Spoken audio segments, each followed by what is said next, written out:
बिस्मिल्लाहिर्रहमानिर्रहीम।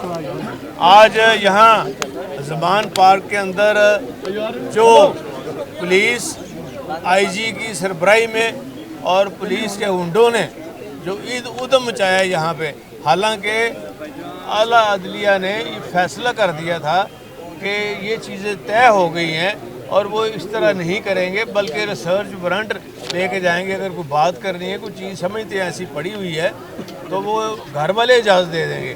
लेकिन यहाँ उनकी जो बहन है इमरान खान साहब की, डॉक्टर उज़मा साहिबा, वो यहाँ पे मौजूद थी। उनके मौजूदगी में उन्होंने पूछा कि रिसर्च वारंट है आपके पास? तो उन्होंने कहा हम नहीं दिखाते रिसर्च वारंट, और बल्कि उल्टा उनके हस्बैंड को भी जो तबलीगी जमात में हैं वो उठा के ले गए। और मैं ये समझता हूँ इस तरह तो जो फ़लस्तीन के मुसलमानों के साथ हुआ है और जो कश्मीर के मुसलमानों के साथ हो रहा है, बिल्कुल यहाँ भी इसी तरह हो रहा है।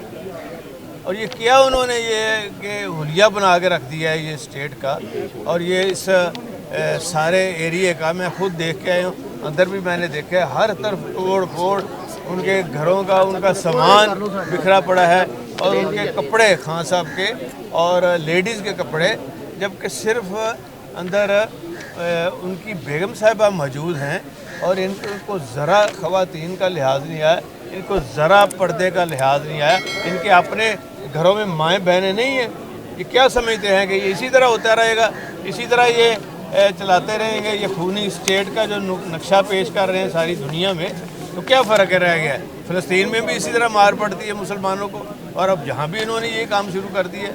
मैं ये समझता हूँ कि इंशाअल्लाह ये कंटेम्प्ट ऑफ कोर्ट भी लगेगी। सारे बुकला भी जा रहे हैं और भी लोग जा रहे हैं ताकि अदलिया का दरवाज़ा खड़काया जाए। और बिल्कुल अदलिया ने इंसाफ दिया है, खान साहब को इंसाफ दिया है और ये इंसाफ मिल के रहेगा इंशाअल्लाह। अच्छा चौधरी साहब, ये बताइएगा कि लेडीज़ के बगैर आए हैं और कहा ये गया कि तजावज़ात के खिलाफ ऑपरेशन करेंगे, और तजावज़ात करने के साथ साथ एक अचानक जो है धावा बोला गया है। आपसे पहले आपकी कोई कौन सी ऐसी इंक्रोचमेंट है? देखे ना, इतने उंगडेरियां लाई है ना किसी ने, या सब्जी लगी है?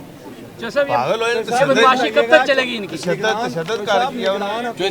हालात खराब करना चाहती है कि इलेक्शन मुलतवी किए जाए, ये वही। देखें, हालात ख़राब इसलिए नहीं हो सकते कि ये सुप्रीम कोर्ट का फैसला है।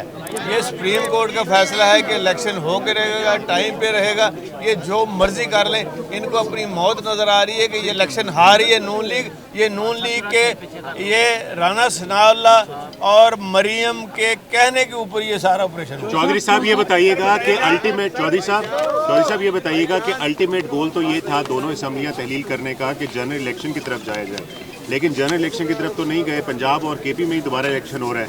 तो इस सारी सिचुएशन को जो इस वक्त मौजूद हो रही है और जो बर्पा हो रही है, इसी को भांपते हुए आप ये बार बार कह रहे थे कि असम्बली तहलील ना की जाए। देखिए, मैं बिल्कुल वो बात और है जो खान साहब ने कहना था, मैंने वो ही किया है। और जितने दिन गुजर रहे हैं, इमरान खान साहब की और पीटीआई की जो पॉपुलैरिटी है वो अल्लाह के फजल करम से बहुत ऊपर चली गई है और इसका भी फ़ायदा हो रहा है। हमें फ़र्क नहीं पड़ रहा है इंशाल्लाह, लेकिन सुप्रीम कोर्ट का जो फैसला है उसका क्या करेंगे ये? तो साहब, आपको लगता है कि क्या पीडीएम इमरान खान को गिरफ्तार कर पाएगी? क्या पीडीएम इमरान खान को गिरफ्तार कर पाएगी जिस तरह के मुकदमात बनाए?